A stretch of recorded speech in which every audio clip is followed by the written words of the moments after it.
xibaar yu wér te wóor ca tàng ba abonnez-vous pour ngeen di mën di jot suñuy vidéo. daleen ak jàmm seen bi di Buzz 221 kii di Mansour Faye di aku personnalité politique bu kenn dootu présenté ci réew mi di Sénégal di ancien ministre ci régime président Macky Sall yoonu réewu Sénégal daal dina koy jox akum ngandam-ndam jëmale ko ci autorité yu daal di nekk ci bopp réew mi coo loolee nu mu demee moom mooy que ne le 10 mars 2025 bi ñu daal di génn kii di Mansour Faye dafa bëggoon a daal di bàyyeekoo ci réewu Sénégal ngir daal di dem ci Jeddah te mu bëggoon a jaaree ci Paris waaye nag kookee di Mansour Faye ginnaaw ba mu demee woon ci aéroport international bu Blaise Diagne waa police des territoires bu daal di nekk ci réewu Sénégal dañ koo xamaloon que ne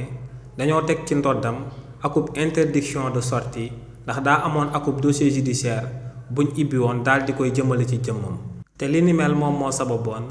kii di Mansour Faye ci bés boobee jotut woon a daal di génn ci réewu Sénégal dafa mujjoon a daal di ñibbi këram. ginnaaw nag bu mbir moomee amee ba noppi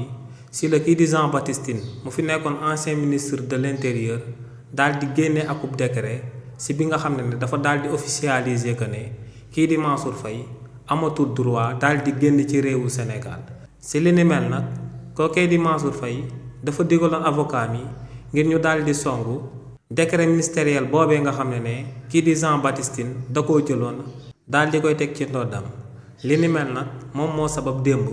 waa Cour suprême ginnaaw bañ jàngatee décret ministériel boobee di daan tere kii di Mansour Faye ngir mu daal di génn ci réewu Sénégal waa Cour suprême mujj nañoo jël ndogal daal di neenal daal di dàq décret présidentiel boobee nga xam ne